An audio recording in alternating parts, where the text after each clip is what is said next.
มาเต้นอนภาษาว่ามาเตอาศัยโดขออาศัยพูดชี้เยติเลยชี้นู่นนะเอาไว้มีที่ในภายในมากุฎาสุมัทธิวบทที่8ข้อที่15ถึง16นะครับ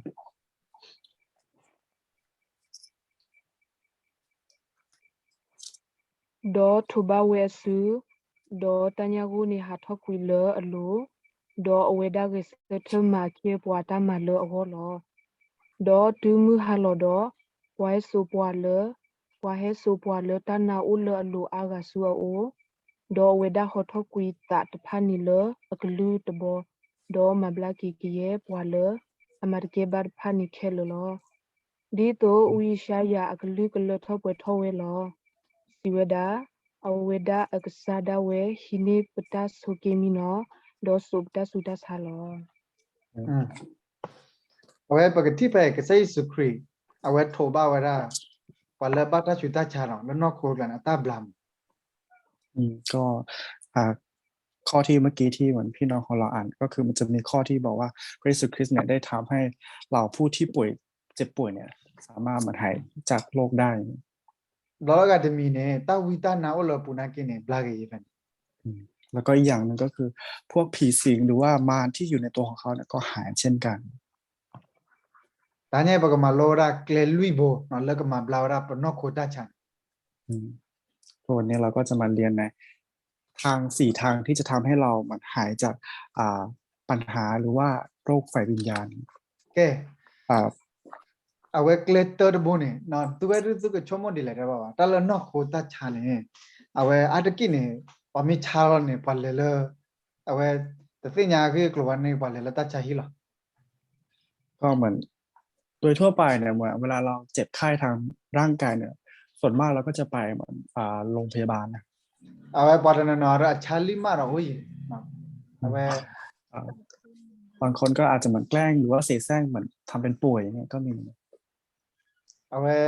เล่นยาพอโอบอดเดอร์เนี่ยเอาไว้พอนั้นนอร์เนี่ยอัลลอฮ์ตามาร์เก็บอะไรเนี่ยเอาไว้ทุลชาเรา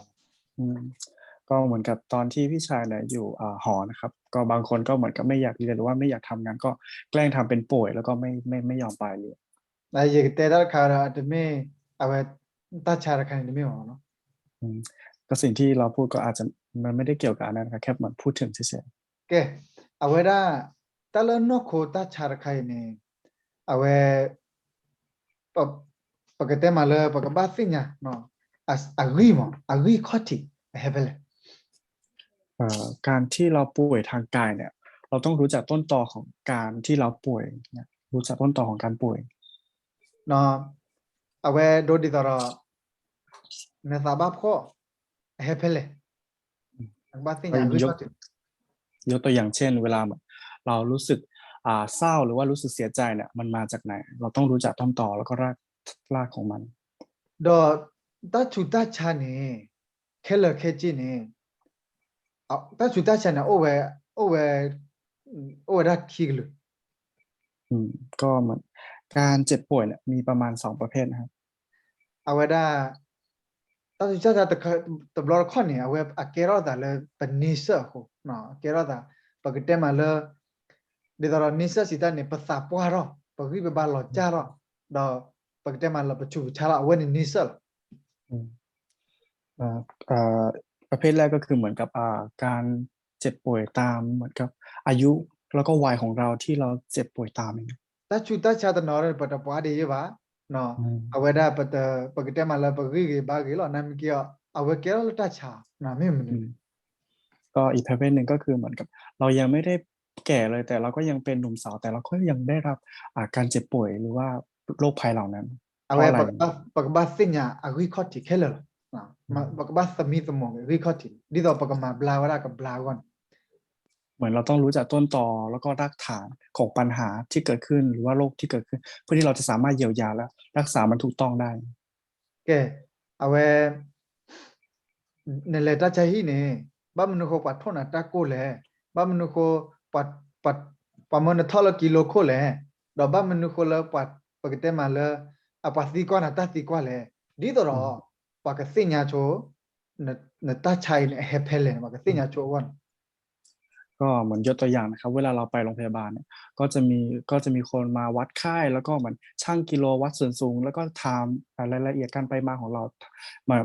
ถามเพื่ออะไรเพื่อที่จะรู้แล้วก็หาสาเหตุของต้นตอที่เราเป็นหรือว่าโรคที่เราเป็นหรือว่า atar kaya สิ่ง normal lo no อื normal ม lo lepa ke machena le ba ke te gon di ta wa machena ke ba gon อันนี้ก็คือเป็นปกตินะครับ เพราะว่าเป็นหน้าที่ของเขาที่เหมือนกับจะต้องหาแล้วก็ถามเพื่อที่จะสามารถรู้ต้นตอของมันได้ ne le thoda chahi to tu kala no na chakin na phle na ni wa sara ma chota khothi lo อืมก็เหมือนกับไม่ว่าเหมือนกับเราไปโรงพยาบาลเราจะเจ็บป่วยแค่ไหนหนักแค่ไหนอ่าสิ่งที่สำคัญพวกเขาก็ต้องเหมือนกรอกประวัติแล้วก็ทำตามที่พวกเขาได้วางแผน wa thon na thui apura pulo na na thui gi mi chana wa tinya li ta ko khe he phle academy wa thon na ta ko mi chu ni ta na ni awe na amata dile wa tinya lo ma we ne pa le ke ti tara kla de ya ba lo อืมก็เหมือนกับพวกเขาก็จะเหมือนวัด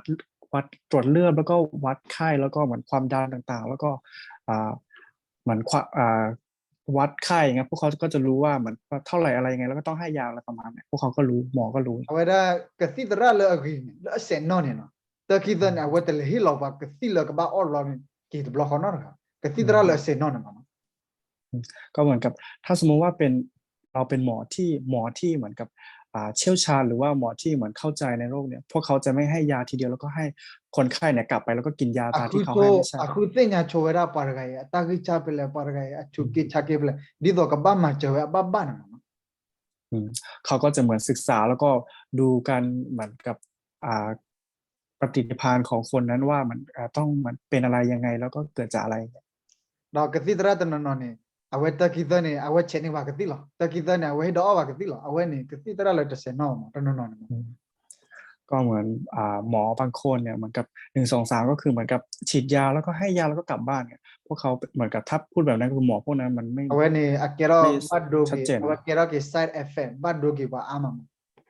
อืมแล้วก็หลังจากนั้นก็มีปัญหาตามมาก็คือทำให้เหมือนกับคนไข้ทั้งหลายเนี่ย တော့ เหมือนกับ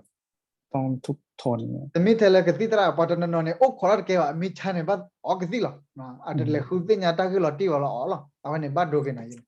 แล้วก็อีกคนประเภทหนึ่งก็คือเหมือนกับเวลาพวกเขาเจ็บป่วยเนี่ยพวกเขาก็เหมือนกับหาทางเองแล้วก็ซื้อยากินเองเนี่ยก็ไม่เหมือนไม่ไปหาหมอ ကဲတလမဘလာနော့ခိုဒနီညိုင်းနေအဝဲဒါရေရတကဲကတိတရပါနမ်ကြီးကတဲလလီဆိုစီဘူနော်အဝဲနကဘာမဘလာဒီလေနေကလက်တာဘိုနေမဘလာချိုလနော့ဖာ ก็เหมือนกับพี่ชายก็เนี่ยก็จะไม่ได้เป็นหมออ่าทางโลกนะครับแต่ก็เป็นเหมือนพูดตามพระคัมภีร์ที่ได้เหมือนมีประสบการณ์มา ก็อย่างหนึ่งที่เราต้องทำแล้วก็คือเหมือนกับการเยียวยา ยนอจิกัน ภายนอก ยนอจิกัน ภาย ย นอก ชัก กาย คุย ก็เหมือนกับตอนเด็กๆเนี่ยพี่ชายเนี่ยเขาเหมือนป่วยง่ายมากเลยชอบป่วย ใครนั่นกี่เดชาชุกิชักโอ้ยนาวิจิบาจาเดโอ้ย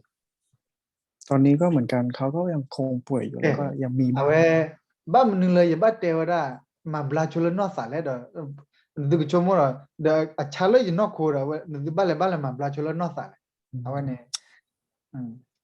ทำไมพี่ชายถึงบอกว่ามันให้เราเยียวยาอ่าฝ่ายวิญญาณก่อน เพราะอะไรทำไมเราเจ็บเนื้อหนังแต่เราไปเยียวยาฝ่ายวิญญาณมันจะถูกต้องไหม พมุกอปพมุกอถ้าชุดถ้าชาเลยบ้าว่าปอมือตุเพเนี่ยเนาะปอมือปอควาตาวิตานาอุลลัวตระกลันเนี่ยแกก็ใส่สุครีมแต่มาบลาเลยนอกคนเลยก็ใส่สุครีมเลยโถบ้าเราบลาหล่อนบ้ามันนี่คนตาคือ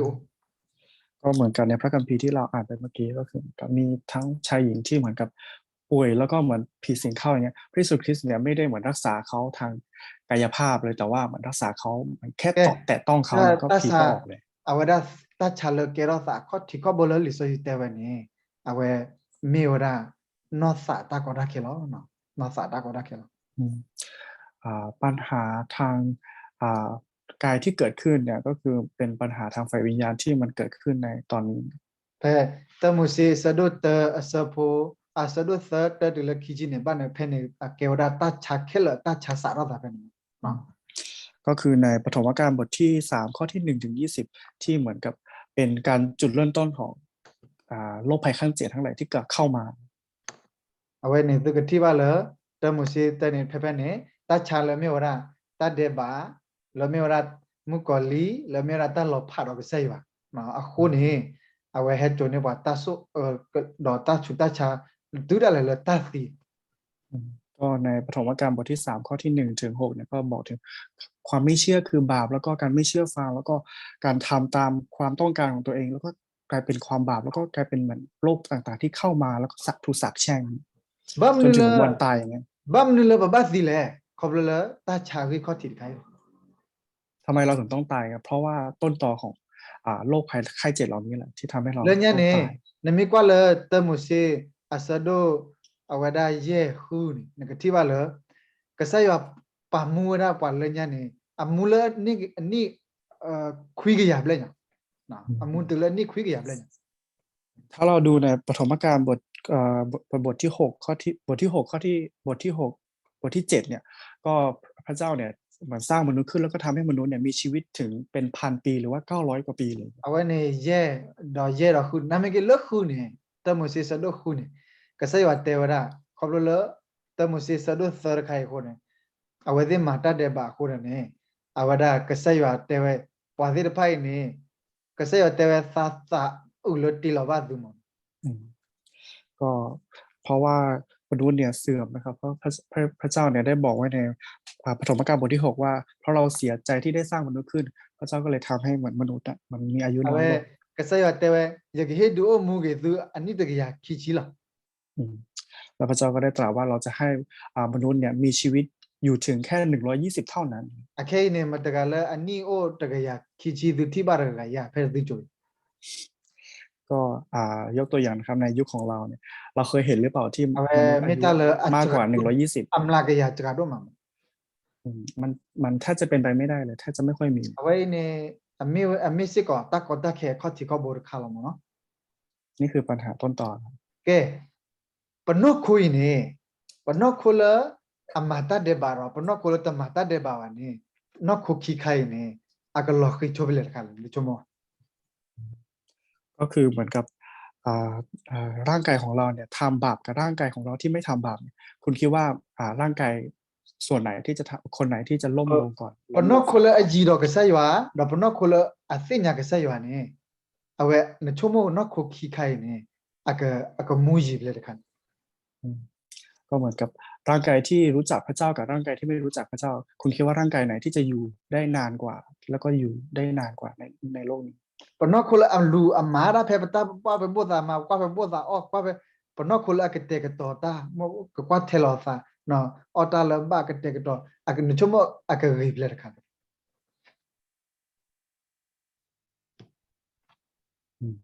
เหมือนกับร่างกายที่เหมือนกับกิน แล้วก็ทำทุกอย่างที่อยากทำกับร่างกายที่เหมือนกับเตรียมแล้วก็เหมือนกับรู้ว่าอะไรดีไม่ดีแยกแยะคุณคิดว่าเหมือนสิ่งไหนที่ถูกทวาย แกเอาไว้เนี่ยยันนั่นละตึกเสียเนาะเนาะเอาไว้ละเอาไว้ตาลตาเดบานี่อัตมากีปนกโคบาตาลตาลอพาดอกเสียวันนี่ตมากีปนกโคบาแล้วตาลมุกกอลินี่อัตตาตุนลูกตันเนี่ยก็มาหากปนกโคเนาะ ก็คือความบาปเนี่ยไม่ได้ทำให้ร่างกายของเราเนี่ยแข็งแรงขึ้นหรือว่าความบาปของเราไม่ได้ทำให้ร่างกายของเราเนี่ยมีชีวิตได้ขึ้นไงเพราะว่ามาซาตานเนี่ยมันรู้แล้วก็จะทำอะไรเราอยู่เสมอ มีมันตะกาแหละแล้วอามาตาเดบาโคเดอามูจิอะรู้เนาะครับ ไม่มีใครที่เหมือนกับทำบาปแล้วก็มีชีวิตนิรันดร์หรือว่ายาวยืนยาวไม่มี อะโคตาเนี่ยลิซอจิเตว่าตาชาก็ตระลิซอจิปุนี่เมตาเดบา โลกที่ร้ายแรงที่สุดในพระคัมภีร์ก็คือโลกแห่งความบาป เอาไว้เนี่ยเอาไว้ปากบ้ามาบลาโชปากบ้าโชโมโชเลอะเฮเพเลเนาะแกเอาไว้ตากอตาแค่ข้อที่ใครเนี่ยปากบ้าสิญญาปว่ามาเนาะเอาไว้แต่สิญญาว่าตากอตาแค่ข้อที่ว่าเขาโชกโมไว้เลยเนาะตาใครเนี่ยเขาเลยยมาตะกี้ว่าเขาเลยยานี่ใจเขาเลยใจเนี่ยเขาอาจจะไม่ว่าตาละตากอตาแค่ข้อที่ก็บ้านับเปิล ก็เหมือนกับเป็นสิ่งที่สำคัญแล้วว่าทำไมเราถึงต้องเหมือนหาต้นตอของปัญหา เพราะว่าเหมือนถ้าเมื่อเรารู้ปัญหาต้นตอของสิ่งเหล่านี้เราก็จะรู้ต้นตอที่จะตามมาแล้วก็แก้ไขมันได้อย่างถูกต้อง โอเคเอาไว้ได้ก็ใส่ว่าอะไรเนี่ยแต่มีแต่ตอนนี้เนาะตาวิเคราะห์ที่ตาก็รักแค่ข้อที่เอาในสารดาเตมุสีสะดุดเสอเตอตัวเล็กจีนั่นมันก็เตมุสีสะดุดเสอแต่ชี้เย่เนี่ยเอาไว้ได้ก็ใส่ยิสุครีก็ใส่ว่าอ๋อเราไว้ดีเนาะว่าก็บัวเสกไว้ได้เอาไว้ตาก็รักแค่ใครเนาะตามว่าก็มาบลากไว้ตาใคร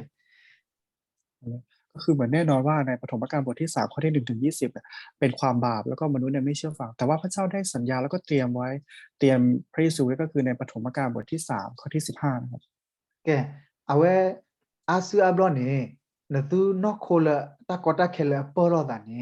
နော်အဝဲမှာဘလာချိုလပကတဲ့မှာလကစီကတော်ရီနော်အဝဲသမီသမုကယောနော်အဟဲဖလေတာခိုင်မီတဘယဝတာခိုင်နေမတက်ယတချိုကမောတာခိုင်နေမီအဟဲလမီလနေချိုကမောချိုဒီတော့နကမှာဘလာတာလအပနေမနော် อืม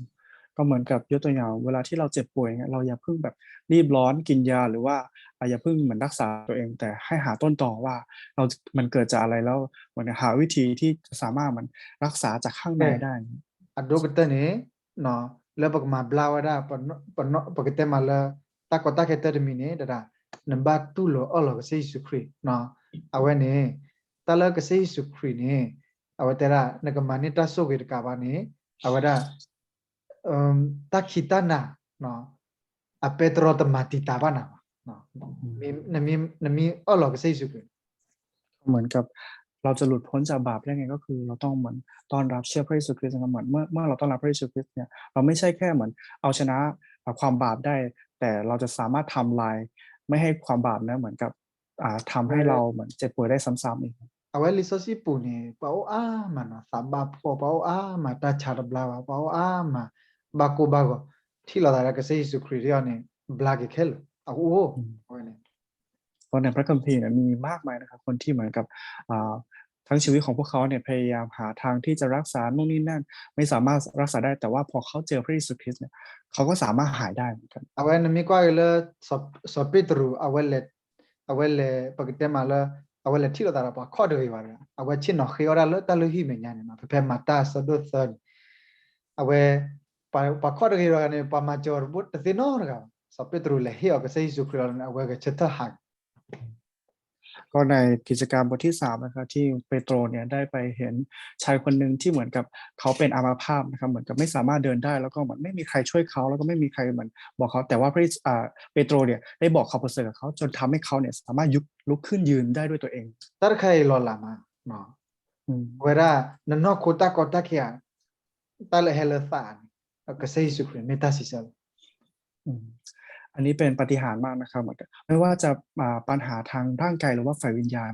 นี่คือปาฏิหาริย์ที่พระเจ้าสามารถมันทำให้เกิดขึ้นได้นเมนากเซซุครีเนนักสิญญาตากุยโคติคาเฮเบเลตากอเครคาเฮเบเลนักสิญญาเคล เหมือนถ้าเราเชื่อแล้วก็วางใจในพระเยซูคริสต์จริงๆเราจะรู้ว่าต้นตอแล้วก็ปัญหาเหล่านี้มันเกิดมาจากอะไร เตอร์มิเนมาบลาโชเลนะสิญญาตากุยโคติดอมาบลาเวดิเนาะโอเตอร์มิก็คืออย่างที่หนึ่งก็คือให้การได้รับการเยียวยาแล้วก็ให้การเยียวยาพวกเขาเอาไว้เนี่ยแกคิมิตมีเนี่ยสะเนาะมาบลาเกลสะปัตตนนเนี่ยอันนอกโคชากินี่แต่มิเลอาจจะมิเลปกติมาเลตากาอัสสะบับก็อัสสะตมืออัสสะนี่กีอัสสะเฮดาเนาะอัสสะตมือก็ละอันนอกคนนี่เกรอกิตากิซาบาซะก็คืออย่างที่2ก็คือกา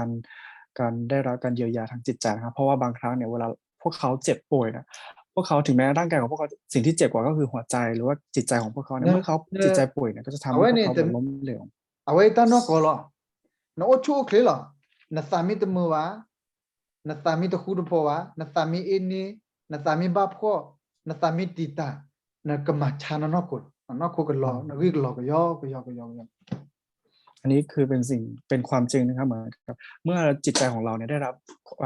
บาดแผลหรือว่ามันได้กระทบกระทำเนี่ยมันก็จะทำให้ร่างกายของเราเนี่ยตามไปด้วยแล้วก็จะทำให้เราเกิดสิ่งที่ร้ายเข้ามานสารพลายมีดบางวันเนี่ยเอาไว้ก็ขี้น่าสตรสมั้งเราตัวเลือกนสตรสมีบ้านเราเนี่ยนเซนโมป้าบุเซร์พายเนี่ยอาวิกลเราเนี่ยอิมมูนซิสเต็มนักเนี่ยเอาไว้ก็หล่อจ้าเราเนี่ยนอกคู่กับเกล้าตาช่างก็เหมือนกับพอเหมือนจิตใจของเราได้รับการกระทบกระเทือนมันก็ทำให้เหมือนกับร่างกายของเราก็ตามไปด้วยทำให้เรานักบ้ามาบลาตามร่างกายนักบ้ามาบลานาตาดีแล้วนี่แต่ว่ามาทอรกิตาซิบลุสิโพเนี่ยมาตาซิบลุสิโพเอาไว้นาตามีอินี่ก็ปลอกตาเนาะกิมาทอรกิตาซิบลุสิโพเราจะหลุดพ้นจากสิ่งเหล่านั้นได้ยังไง เหมือนให้เราขอบพระคุณในสิ่งการขอบพระคุณการขอบพระการข ลี อบพ ก ระ โต คุณ โดเตวระลีกโตโดเตวระเปิดกับสื่อสารเตวระเนาะเปิดสื่อสารจะมีแต่เปิดสื่อสารวันนี้อาเกเกอาเกเกรอดาตาโกเคเลสุนอกโค เหมือนกับในกระตัวดูในภาษากาลแล้วเดี๋ยว แต่ตัวโดนี่ proverbs มาเพื่อสิทอปตระล็อกกี้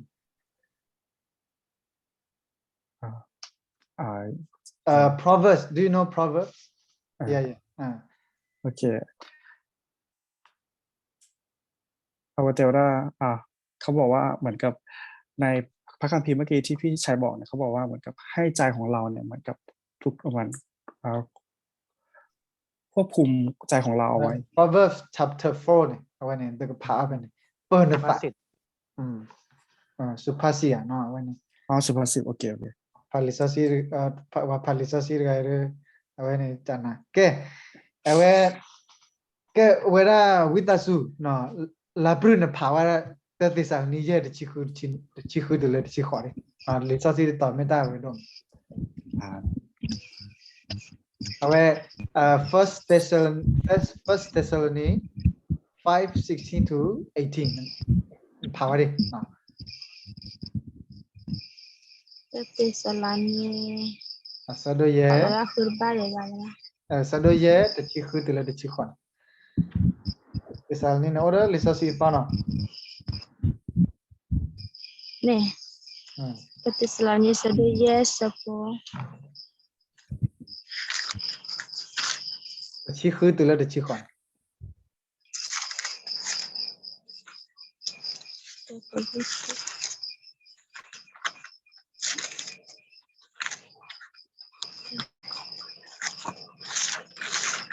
เอาไว้ได้สอนกับพาราโจรี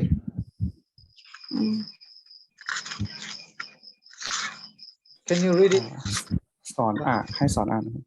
ขอโทษนะครับเมื่อกี้สัญญาณหาย โอเคเขียนใน1 เทสสาโลนิกาบทที่5ข้อที่16-18นะครับจงชื่นบานอยู่เสมอจงอธิษฐานอย่างสม่ำเสมอจงขอบคุณในทุกกรณีเพราะนี่แหละเป็นพระประสงค์ของพระเจ้าสำหรับพวกท่านในพระเยซูคริสต์อาเมน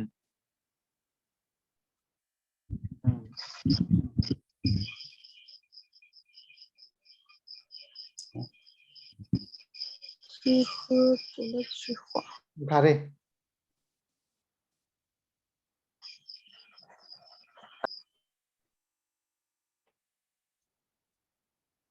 พาดิ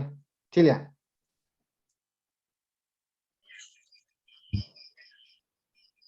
ตอนนี้สะดุเยสะโปดสิคือตัวเลขที่หัว พาดิ ทุกพิตาญอตโบยุขอร์เกบัตรพาตาตที่ขอร์เกเลตาเคลอปูเนสตาบตรตาบพูร์เกอเกดีอเวนิมิตตาบายาอัตาเลยิสุครีอปูเลสุวลอ แต่เวลาสิบลูอยู่อ่ะตุพิตาญอสิบลูอยู่นัตตาบล้เนี่ยบัสสิบลูอยู่บัสตุพิตาญอนัตตาบล้เนี่ยเอาไว้เนี่ยเอาไว้นักมันนี่ว่าได้ไหมล่ะว่าก่อได้ตาตามาบล้เนาะบัตรถึกพะเอาไว้เนี่ยว่าก่อได้นักมันบล้นัตตาแกวันนี้ตะค่ะ ก็คือเหมือนกันเพราะเราจะได้รับการเยียวยาทางใจได้ก็คือเหมือนกับจนชื่นบานแล้วก็ยินดีเหมือนกับ1 เทสสาโลนิกาบทที่5ข้อที่16ถึง18เมื่อกี้นะครับ เอาไว้ยันนี่อย่าไปเลิกบ้าดอดูเนี่ยอย่าสาดเพลย์เอาไว้ตำมือว่าสาดเพลย์อินนี่สาดเพลย์ตะคุดพอว่าปากกับบล็อกเนี่ยเกดอกินอย่านอกโคตากิสิบาซาบล็อกดอดูนะเอาไว้นี่เอาไว้น้ำไม่เกี่ยวด้วยนี่บ้ามากิสอร์กิมาสอร์กิตาสิลูนะกิมาสอร์กิก็ใส่ว่าตาบลูตาโพกิมาสอร์กิตากิตาบาลก็ใส่ว่าเอาไว้นี่มันเนี่ยนัสานกับบล็อกกินมัน ก็เหมือนส่วนตัวของพี่ชายเนี่ยก็มีประสบการณ์หลายๆครั้งเหมือนกับทำไมใจของเราถึงเหมือนกับเครียดแค้นโกรธแค้นหรือว่าโมโหง่ายขี้เหวี่ยงอย่างเงี้ยมันก็มีนะครับแต่ว่าสิ่งหนึ่งที่เราจะได้รับการเยียวยาก็คือกลับมาทำให้พระวจนะของพระเจ้าเนี่ยใหม่แล้วก็มันได้รับการเยียวยาในพระวจนะทุกๆครั้งที่เรา คู่เขินนิสนะเฟอร์มีดมินคู่เขินนิสมาบล็อกกินคู่เขินนิส แล้วก็อย่างที่3ก็คือการเยียวยาสิ่งแวดล้อมในชีวิตนะครับ เอาไว้ปาร์นนเนี่ยคู่เขินนิสเนี่ยโอ้กันเนี่ยมุกลิตามาเอาไว้แต่เปตรูซาโดเยสาบนมิตุลคนปาร์นนกวาลเนี่ยมุกลิตามาควาลเนี่ยมุกลิตามาควาลเนี่ยอาเกวดา อะคือวันโอเคตาตาฟอโอเคเลยเอาไว้ปะอีหลอดาโอเคเลยปะเตอาหลอดาโอเคเลยเอาไว้ได้มันเลยตาตะวีตัวว่าอะก็ได้เนี่ยคู่เคยดีเสียดีนี่นอกคนนี่เอาไว้ก็มาหินาตาก็ได้แค่ลำตาจุดตาชา อืมก็เหมือนกับบางคนเนี่ยก็เหมือนแบบสิ่งแวดล้อมของสิ่งแวดล้อมของพวกเขาเนี่ยก็มีแต่แบบการงานของมาซาตาหรือว่าลูกเคารพสิ่งต่างๆไสยศาสตร์มนต์ดำเนี่ยอยู่รอบตัวเขาไปหมดเลย มันก็จะทำให้ตัวของเขาเนี่ยมันตามแล้วก็ เอาไว้ พอเขาอยู่ใกล้ชิดมันก็จะตามไปด้วย แต่บล็อกคนบ่ได้ที่บ่ได้น่าหัวนะเกี่ยวไปเฮ็ดเตนะไปเฮ็ดปกติมาแล้วน่าหัวบ้าเราไปเฮ็ดเตนะจะนี่นะจะนี่เอาไว้ได้โอ้มีล่ะเอาไว้เนี่ยคู่คนนี้เสียละตัวอยู่อัตบ้า อืมก็หลายๆครั้งก็เราก็อาจจะเหมือนไม่ได้เข้าไปยุ่งกับสิ่งเหล่านั้นแต่ก็อาจจะมีบางเรื่องที่เข้ามาแล้วก็ทำให้เราเหมือนกับได้ยินได้ฟังสิ่งเหล่านั้นไปเรื่อยๆ เอา ก็ ไว้ คือ ได้ ได้เคารพ ใคร ที่ เนี่ย มา มี ซา ปา ตาน ตุ ทั้งห ปา ลาย ตาเนี่ยฮอกคุยเนี่ยใครเนี่ยปกคนนี่เสียบ้าปาตุปาตาเนาะนักว่าเลยเอาไว้ได้อเมริกาที่ดูก็เลยอะไรดีนี่ล่ะนักว่าเลยเกาหลีอะไรดีนี่ล่ะนักว่าใครเนี่ยเอาไว้ได้มีเดียเนาะแต่ละทอลทอคีเนาะโฟนคีเอาไว้เนี่ยปกคนนี่เสียเอาไว้อาเซียบล้อเนี่ยเอาไว้มากอดูเกล้ากี่ปุ่นนักขุดจุดตาชาอามันมาตาเล็ก อืมก็เหมือนกับสิ่งแวดล้อมของเราไม่ถ้าเราดูในตอนนี้ก็ไม่ว่าจะสหรัฐอเมริกาหรือว่าเกาหลีหรือว่าประเทศที่เหมือนเจริญเนี่ยรอบๆตัวเราเนี่ยมีแต่โซเชียลมีเดียหรือว่าเหมือนกับ เอาไว้ การใช้มีเดีย ฮิปโปคอตโปดนั่นเนี่ยโอละฮิปโปละเนี่ยโลกบ้ากอกิดาละเอาไว้ได้ละเฟซบุ๊กเนาะบ้ากอกิดาละมันเลยเอาไว้เลซูมเนี่ยเขาเนาะเอาไว้ได้เอาเรียลดาร์โอละวะเนาะฮะกูละ ก็เหมือนกับบางครอบครัวก็เหมือนไม่ได้พบหน้าไม่ได้พบเจอหรือว่าพบปะกันก็เหมือนใช้Facebook หรือว่า Zoom เนี่ยเห็นหน้ากันแล้วก็พูดคุยกันผ่านทางออนไลน์ ปัตตานีเนี่ยกูกอระละกูกอระเนาะเอาคู่เขนโอเทตากุตากอเนาะแกเอาไว้เนี่ยลิซาตาเปตรูเตวระมุกอลีตามาเนาะแกวระปลอดาเรวมุกอลีหักหัวดีตัวเราก็ยูโรปาโกมุนี่เดละเนาะวันนี้ปลอดา ก็บางคนก็เหมือนกับรอบๆของพวกเขาก็มีแต่การงานของมาสตาร์แล้วก็นี่แหละใน1เปโตรเนี่ยบอกไว้ว่าให้เราเนี่ยเหมือนกับระวังอยู่ตลอดเวลาเพราะว่ามาสตาร์เนี่ยมันพร้อมจะเขมือบเราตลอดเวลา มุกอลีตามาเนี่ยโคราก็สักคริตว่าเฮซูเฮปาราตุตาวิตาอยู่เลยโอเนาะยกดูบุยตุลอเนาะสักคริต อืมแต่ว่าพระเยซูคริสต์ก็ได้ตรัสไว้ว่าจงมาหาเราแล้วก็เหมือนกับให้มาพักในเราแล้วก็เราจะให้ท่านทั้งหลายได้พักแล้ว agak terdemi nah agak terdemi lah nah apa to le pue tho do yua sa so si nah yua sa so si nah temi ne ke cha sa ba yua sa ก็เหมือนข้อที่ 4ก็คือได้รับการเต็มล้นไปด้วยพระวิญญาณบริสุทธิ์นะครับเต็มล้นไปด้วยพระวิญญาณบริสุทธิ์ na di o mu ne ke cha sa di aro na ma ka mara di aro เรายิ่งดำเนินชีวิตตามใจของเราเนี่ยความผิดบาปก็จะมากขึ้นเรื่อย na mi edo na di le ra na ke cha kle di aro na le na kle ne di ka ma di aro ๆถ้าเรายิ่งเดินตามทางของเราเนี่ยทางที่เราจะเดินไปมันก็ยิ่งหลงไปอีก awera wa ta khai ne mu ma sa ni nya ta ka sor pa ne te no awera ama no ba ka ro na ya ba le ki ke ta le ne awera le ki ke ta le ma ke ta ka ta no ก็เหมือนทุกๆวันนี้ก็แมสเสจหรือว่าคำเทศนาบนธรรมะก็มีหลายอย่างมากคุณเธอทำได้เนี่ย ke ทุกอย่างบางสุดท้ายก็ทำให้ล้มเหลว you are a fa so si ni ba mu le ake mu le ne you are fa so si ta ne pa le no pa le ba ke sei su kri tu lo lo ke sei su kri se nya ke sei su kri do o do ke sei su awe ne wa ko ra le pa le amani you are fa ก็คือพระวิญญาณบริสุทธิ์หรือว่าผู้ที่ได้รับพระวิญญาณบริสุทธิ์เนี่ยคือใครก็คือผู้ที่เหมือนกับต้อนรับเชื่อในพระเยซูคริสต์แล้วก็อยู่แล้วก็วางใจในพระองค์แล้วก็อธิษฐานแล้วก็มีประสบการณ์แล้วก็เหมือนกับเหมือนกับ ke แสวงหาพระองค์ pa so ke to ne pa lo ba pa le you are fa ko o le pu di da ro so da ni la no so awe da so so mu la ก็เหมือนกับในยุคของเราเนี่ยสิ่งที่สำคัญมากเลยที่เหมือนกับควรมีแบบซามูเอลเนี่ยอยู่ในยุค so ข so อง mu เรา la li so te ra phe awe o mu di ke to ni pa israel po do ne ba ta hu ta po no do to kon ก็ในพระคัมภีร์ก็บอกไว้ว่าเหมือนตอนที่ซามูเอลมีชีวิตอยู่เนี่ยชาวอิสราเอลเนี่ยได้รับการเหมือนกับ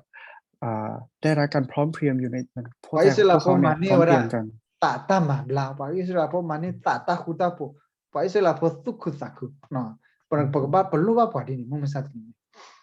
เหมือนตอนที่ซามูเอลอยู่เนี่ยชาวอิสราเอลเนี่ยได้รับการเยียวยาทางใจแล้วก็เหมือนกับชื่นชมยินดีแล้วก็อยู่ร่วมกับพระ ประ เจ้า มา อ ณ ย่าง นี้ มีควา สิ มสุขเนี่ย ตาเว้ยประมาณนี้สิเนาะสมมุติละนี่เว้ยแต่ว่าอยู่กับลึกทางตลอดแต่ว่าเราคุลุเนาะดูได้แหละเว้ยฮิกะอยู่กับลึกทางเนาะเนี่ยประมาณนี้สิมุมซาตินี่ ถ้าทุกวันนี้เราก็ทำได้นะครับพระซามูเอลเนี่ยได้ตรัสไว้ว่า เราอย่าให้ถ้อยคำของพระเจ้าเนี่ยตกหล่นแม้แต่คำเดียวเลยนะ เอาไว้เนี่ยแต่มันนี่สิดีแล้วนี่โอ้ขอตุโลกเซยิสุคริเนาะโอ้ขอเซยิสุคริอาตาซอซิมเนาะ เราจะเหมือนกับเราได้รับพระวิญญาณบริสุทธิ์เหมือนกับยอมรับ แล้วก็เหมือนกับรอคอยตารางเวลาของพระ แก เยซู เลิก คริ ที่ สต์ เลิก พระวิญญา ที่ ณบริ กั สุ น ทธิ์ เนาะตาซอซีไว้เนี่ยแกว่าตาโซตากมอเนาะว่าก็มาบลันซุนซะว่าก็มาว่าก็ฮิกุบาพาซินะ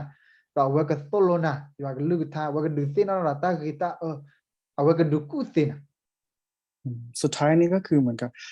เมื่อเราเต็มล้นไปด้วยพระวิญญาณบริสุทธิ์เนี่ยพระวิญญาณบริสุทธิ์เนี่ยเหมือนกับคำตอบที่จะทำให้เราเหมือนได้ค้นพบคำตอบอีกมากมายไม่ว่าจะได้รับการเยียวยาทุกสิ่งทุกอย่างเลย อยู่ตาซอซีเนี่ยอเมโอลนปุเนี่ยเอาไว้นมันนี่ตากุติเคลตากุติละเนาะ เมื่อเราเต็มล้นไปด้วยพระวิญญาณบริสุทธิ์พระเจ้าพระเยซูพระวิญญาณบริสุทธิ์จะทรงเหมือนทำให้เราเข้าใจทุกสติปัญญาที่พระองค์ต้องการให้เรา มันนี่เสดีแล้วนี่สุนัขเซยิสุคริเนาะก็เซยิสุคริ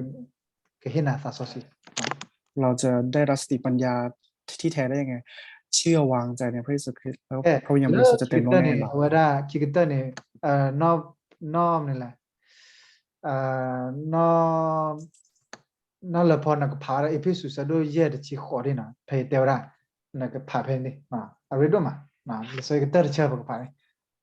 พี่น้องของเราอ่านในเอเฟซัสบทที่5ข้อที่ พาเตียวิดาซุ Ephesians chapter 5:18 can you read เอาไว้ได้ละพอน่าหูดีกว่าเนี่ย နားဟွေဒရာ เนี่ยนะพาก็ได้ အဖေစု นี่สะโดเยสะบดชิขอเอาไว้ได้มีที่หนึ่งพาได้ စပုတ်ချီခေါတော့အမှုတတလစပီချီတကေလဝညာဘူမေတလူကိုလူကပါလောမေမေအိုလပေတော့တာနီတကေ เอาไว้แต่ว่าได้ออลุเนาะออมุตุตารอสปีที่เด็กคำนั้นมามุตุตารอตามุตาบอร์ ก็เหมือนกับในข้อเอเฟซัสบทที่5ข้อที่18บอกไว้ว่ามันอย่าให้เหมือนกับเรามือเมา ตาเลนมีมุร้อนเนี่ยนมีอเวมีอาตาเลนมีมุร้อนเนี่ยเอาไว้ก็เกล้าก็ได้กี่ตากมุกมาสีเด้อ ถ้าเราเมาเหล้าองุ่นเนี่ยเราก็จะทำเหมือนกับทำให้ทุกอย่างอาจจะผิดพ แล้ว ลาด โยก้อน ได้ เนี่ยแล้วโยก้อนเนี่ยเดี๋ยวจะละเมาไม่ขัด ก็ในไทยก็เหมือนเขียนป้ายไว้ก็คือเมาไม่ เพราะ ขับ นั่นเนี่ยมาป่วยในตารอตาเลเนาะตาเลฮอกคุยมีกี่ตาเลโอ้ดอดูยังมั้งตามุตาบัวมีกี่ตามันนู่นแหละเนาะมาป่วยในตารอตาเสียดไป ก็เหมือนจะให้ตัวเราเนี่ยมันแสวงหาสิ่ง ไม่ ที่ ไม่เนี่ย เป็นความสุขทางนอกกาย မိမိနဲ့မပွင့်နေတာတော့ရွာစာဆောစီတကြီးနော် แต่ถ้าเราเหมือนเต็มล้นไปด้วยพระวิญญาณบริสุทธิ์ အဝဲနဲ့ယနာလလီဆောစီတနေညိုင်အဝဲတရခိုင်နဲ့တချာလကတိတရဘောဒနေပါတရခိုင်နော်နမကိတစီစနေအိုဝဲလောနော်အိုလေရွာကလူထားဘူးအိုလေကဆေဆုခရီအိုလေရွာတာဆောစီအိုယနာလတလကတိတရဘောဒနေပါနေနော်ဟေဆုကဆေဆုခရီအိုနော်ကဆေဆုခရီကမဘလာတိတိလော ก็เหมือนกับในพระวจนะในวันนี้ที่เราเรียนก็คือเกี่ยวกับการเยียวยาที่เหมือนหมอทางโลกเนี่ยไม่สามารถเยียวยาได้หรือว่าโรคที่หมอไม่สามารถเยียวยาได้ แต่ว่าใครที่เข้ามาแล้วก็ต้อนรับเชื่อพระเยซูคริสต์พระองค์ทรงรักษาได้ทุกสิ่งทุกอย่างแล้วก็โรคที่เป็นสามารถรักษาได้ มุมซาตนิญายเนี่ยปาลบัจจุบัชาลกติตรามาเจอตนิวันเนี่ยตุกบ้ามาเจอวะดิเนาะบัดเตบาวะดิตาตาคุกุซอเนาะบัดเนี่ยเปียวะดิตาสุขุตาคุบ้ามาฟอรอกีวะดิดาดุเนี่ยเปียวะดิตาคือทักโลดิพาลวะดินาร์ปอนะเฮเวเลเฮลมุคอลีดิพานะเนาะวันนี้ปากบ้ามาเจอวะดิจัน ก็ในทุกวันนี้ก็คือมีคนไม่รู้เยอะมากเลยโรคที่ไม่สามารถรักษาได้เนี่ยแต่ว่าพระเยซูคริสต์เนี่ยทรงรักษาได้ฉะนั้นเราต้องทำให้พระวจนะของพระเจ้าเนี่ยสดใหม่แล้วก็กลายเป็นพยานแล้วก็ให้คำตอบกับคนที่ไม่รู้จัก พระเยซูคริสต์แล้วก็ให้พวกเขาได้สามารถได้รับการรักษาแล้วก็เยียวยาในพระเยซูคริสต์ได้ อาเมน อาเมน เอาไว้ได้วักกะติตราอุเพดกาคีกะยันนั่นเลยเอาไว้ได้ดึกเกราตาสิเซอร์เนาะอันนี้ดิฮิปากะติเนี่ยฮิกะใส่บากะลุกตาฮิตาคุกซอฮิกะใส่เยซูคริสต์ก็พี่ชายก็เชื่อว่าในบรรดาที่เราฟังอยู่นั้นก็มีหลายคนที่เป็นพยาบาลหรือว่าเป็นหมอก็ขอให้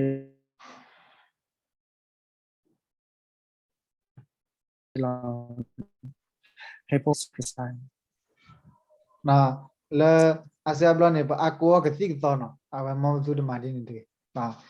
เฮเวดิสาตาคุตาโปเฮเวดิสาตาสักคุเนาะเนเวดิกเลเลบ้าเนาะเอาไว้ก็มาบลากิเคลเซกูเพลร์เนาะเซเรกบลาเอาไว้เนี่ยเนาะมิกเซวกลุทารานี่ล้อเนาะตบเลย ก็คือเหมือนกับให้คำตอบต่อพวกเขาแล้วก็ให้พวกเขาได้รับการเยียวยาในพระวจนะแล้วก็พระวจนะที่มีชีวิตเนี่ยเข้าไปในใจของพวกเขาจนทำให้พวกเขาได้รับการเยียวยาในพระเยซูคริสต์แล้วก็ทำให้พวกเขาเนี่ยมองเห็นคำตอบที่เป็นรากฐานที่แท้เกิดขึ้นเป็นพระวจนะในวันนี้นะครับ นอกโคตาชานีเอาไว้ได้นอกสามมาบลาเซียก็ใช่สคริปมาบลาเซียสินามินา ก็โรคทางโรคทางกายเนี่ยถ้าเหมือนกับถามว่าพระเยซูคริสต์เนี่ยรักษาได้ไหมพระเยซูคริสต์ก็ตรัสว่าพระองค์รักษาได้นะ เอาไว้ก็นะปกติเล็กเลยเอาไว้ได้นะเตะตะโกระนะทุกคนนะตับเลย Okay.